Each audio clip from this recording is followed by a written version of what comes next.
Fala pessoal, dando continuidade ao exercício da última aula, nesse vídeo a gente vai calcular o deslocamento vertical na extremidade D da viga. E para tanto a gente criou um estado virtual com uma força unitária aplicada nesse ponto e nesse sentido no qual o deslocamento deseja ser determinado. Aqui só para a gente relembrar, são os diagramas de momento fletor para o estado real, e agora a gente vai determinar o diagrama para esse estado virtual que foi criado. Bem, a gente só precisa conhecer os momentos nos nós do elemento, que nas extremidades serão iguais a zero. No ponto C, essa força de 1 kN gera um momento negativo de valor igual a 1 vezes 2. Então, nesse ponto, o momento será de menos 2 kN. Como a ação que está gerando esse diagrama é uma força concentrada, a gente liga os pontos por uma reta. Esse triângulo vai ser combinado com esses 4 diagramas, ao passo que esse outro triângulo será combinado com esses 2 diagramas. Isto é, o deslocamento em D vai ser igual ao deslocamento referente ao trecho AC mais o deslocamento referente ao trecho CD. Vamos começar calculando essa primeira parcela. Aplicando a mesma estratégia do vídeo anterior, nós teremos que o deslocamento referente ao trecho AC será 1 sobre EI vezes a integral do produto dessas duas funções, então triângulo de menos 2 vezes triângulo de menos 25, mais integral do produto dessas duas funções, menos 2 vezes menos 20, mais a integral do triângulo de menos 2 vezes a parábola de 20, mais a integral triângulo retângulo de menos 2 vezes esse triângulo de 20. Então, ΔAC será igual a 1 sobre EI vezes... Aí a gente vai olhar lá na tabela de Kurt-Beilen para encontrar o resultado do produto dessas duas funções. Nesse primeiro caso, são 2 triângulos retângulos, em que os valores máximos são opostos, isto é, no primeiro triângulo o valor máximo está na extremidade direita, enquanto no triângulo 2 o valor máximo está na extremidade esquerda. Então, mais uma vez, não importa se o triângulo está para cima ou se ele está para baixo. O que vai importar é se os 2 triângulos possuem seu valor máximo do mesmo lado ou de lados opostos. Quando o valor máximo é para o mesmo lado, como por exemplo esse MB e esse MB aqui, o resultado da integral é 1/3 de L vezes os 2 momentos. Contudo, quando eles estão em lados opostos, isto é, quando aqui eu tenho o momento máximo na extremidade esquerda e aqui o momento máximo na extremidade direita, a equação vira 1/6 de L. Beleza? Esse é o único cuidado que a gente precisa ter quando está combinando triângulo retângulo. Portanto, nesse primeiro caso, a gente vai trabalhar com essa equação. 1/6 de L vezes os 2 momentos máximos. Então aqui vai ser 1/6 de L, que para o trecho AC é igual a 4 metros, vezes menos 2 vezes menos 25. Agora, nesse segundo caso, nós temos 2 triângulos em que o valor máximo está no mesmo nó da barra. Sendo assim, nós vamos utilizar essa relação aqui entre os triângulos. 1/3 de L vezes os momentos máximos. Isto é, mais 1/3 de 4 vezes menos 2 vezes menos 20.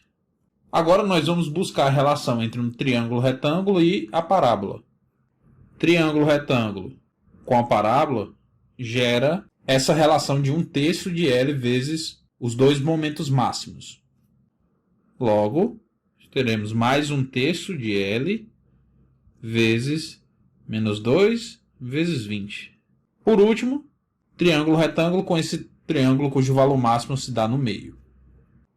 Essa relação a gente já usou bastante no outro exemplo, que será a combinação desse diagrama com esse outro diagrama. Isto é, 1/6 de L vezes 1 mais A sobre L vezes os momentos máximos, sendo A a distância da extremidade esquerda até o ponto de momento máximo. Então, 1/6 de L vezes 1 mais A, que é 2, sobre 4, que é L, vezes menos 2 vezes 20. Portanto, ΔC será igual a 1 sobre EI vezes esse primeiro produto, que dá 100 sobre 3, mais o segundo produto, que dá 160 sobre 3, mais menos 160 sobre 3, mais o último produto, menos 40. Logo, ΔC será igual a menos 20 sobre 3 EI. Agora a gente pode calcular a parcela do deslocamento referente ao trecho CD. Nesse trecho a gente precisa combinar um triângulo retângulo com valor máximo de menos 2 referente ao diagrama nesse trecho para o estado virtual e um triângulo retângulo de menos 20 e uma parábola de 5 referente ao diagrama real desse trecho. Como a gente já viu, a combinação de dois triângulos cujo valor máximo se dá no mesmo lado resulta em uma equação de 1/3 de L vezes esses dois momentos. E da mesma maneira, um triângulo com a parábola também tem como resultado 1/3 de L vezes os dois momentos máximos. Logo, ΔCD será igual a 1 sobre EI vezes 1/3 de L, que para o trecho CD é igual a 2 metros. Então, 1/3 de 2 vezes menos 2 vezes menos 20, mais 1/3 de L, que é igual a 2 metros, vezes menos 2, que é o momento virtual, vezes 5. Portanto, ΔCD será igual a 20 sobre EI. O ΔD, portanto, que é igual à soma de ΔC mais ΔCD, será igual a menos 20 sobre 3 EI mais 20 sobre EI, que é igual a 40 sobre 3 EI. Esse será, dessa maneira, o deslocamento vertical no ponto D da viga. Eu ressalto mais uma vez que o fato de ter dado positivo indica que o sentido do deslocamento que a gente adotou inicialmente, isto é, para baixo, é verdadeiro. Se o sinal desse negativo, significaria que o deslocamento nesse ponto deveria ser para cima e não para baixo. Bem, agora a gente pode ir para o item C desse exercício, que se refere ao cálculo da rotação na extremidade A da viga. Bem, pessoal, no caso de uma rotação, o nosso estado virtual vai ser formado a partir da aplicação de um momento concentrado unitário. Sendo assim, vamos determinar os momentos nos nós para esse estado de carregamento. No ponto D, o momento é nulo, a gente tem uma extremidade livre. No ponto C também. A ausência de carregamento no trecho CD faz com que, nesse ponto, não seja gerado momento, tal como na situação em que nós estávamos calculando o deslocamento no ponto B. Em A, nós temos um momento concentrado de valor unitário. Eu apliquei aqui no sentido anti-horário, contudo, o sentido de aplicação do momento fica a gosto do freguês. O sinal da rotação no final é que vai indicar se esse sentido que eu estou considerando está correto ou não. Bem, esse momento unitário gera uma flexão no ponto A negativa, né? Ele vai fazer com que a viga curve dessa maneira aqui. Ó. Então, nesse ponto, o momento será menos 1. Como os momentos gerados ao longo da viga são decorrentes do momento concentrado, eu vou ligar esses pontos por uma reta. Assim como nos casos anteriores, a rotação no ponto A será igual à rotação devido aos momentos produzidos no trecho AC, mais a rotação devido aos momentos produzidos no trecho CD. Então a gente vai ter que multiplicar esse diagrama por esses 4 e esse diagrama aqui por esses 2. Ora, como no trecho CD não tem momento fletor virtual, o produto entre o real e o virtual vai ser igual a 0. Logo, essa parcela aqui é nula. Sendo assim, para a gente encontrar a rotação no ponto A, basta a gente combinar os diagramas reais e virtual do trecho AC. Beleza? Então, pessoal, a rotação θA será igual à soma das integrais do produto dessas funções. Isto é, θA será igual a 1 sobre EI vezes a integral desse triângulo retângulo virtual de valor máximo menos 1 vezes o triângulo retângulo real de valor máximo menos 25, mais a integral de menos 1 vezes menos 20, mais a integral desse mesmo triângulo virtual menos 1 vezes a parábola real de 20, mais a integral desse triângulo de menos 1 vezes o triângulo de valor máximo igual a 20. A gente já viu na solução do item anterior que a integral do produto de duas funções representadas por esses triângulos cujo valor máximo se dá no mesmo lado tem como resultado 1/3 de L, que é igual a 4, vezes o produto desses momentos máximos. Ao passo que a integral do produto de duas funções representadas por esses triângulos, cujo valor máximo estão em extremidades opostas, tem valor igual a 1/6 de L vezes esses dois valores máximos. E da mesma maneira, o resultado da integral do produto de duas funções representadas por esse triângulo retângulo e essa parábola tem resultado, será igual a 1/3 de L vezes os dois momentos máximos.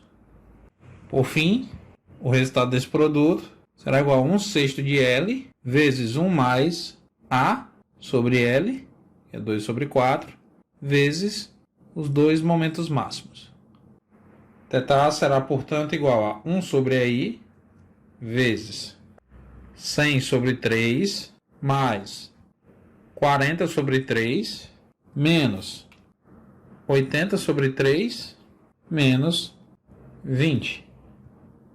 Ou seja, θA será 0.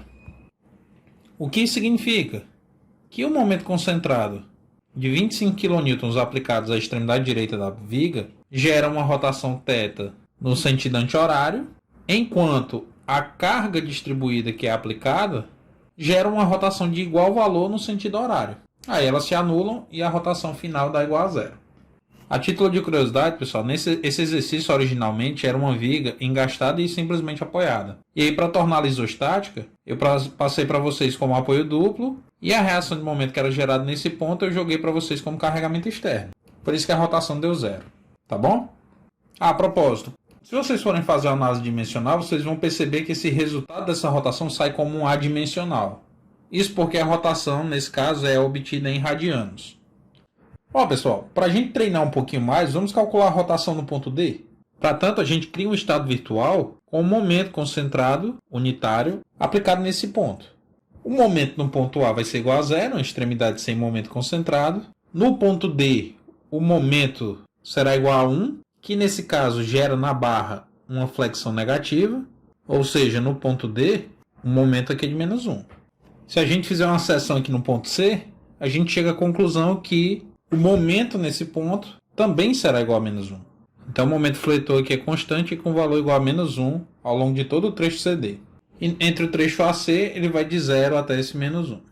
Então esse seria o nosso diagrama virtual. E para calcular o θ D, nós teríamos que combinar esse triângulo virtual de menos 1 com um triângulo de menos 25, mais de menos 1 com um triângulo de menos 20, mais o de menos 1 com a parábola de 20, e esse triângulo de menos 1 com esse triângulo de 20. Isso seria a parcela do trecho AC. E a parcela do trecho CD renderia um retângulo de menos 1 vezes um triângulo de menos 20, mais um retângulo de menos 1 vezes a parábola de 5. Em suma, pessoal, a grande dificuldade em aplicar esse método da carga unitária vai ser traçar os diagramas reais e virtuais e dividi-los de tal maneira que os diagramas resultantes possam ser representados pelos casos previstos na tabela. Beleza? Então é isso, pessoal. Até o próximo vídeo.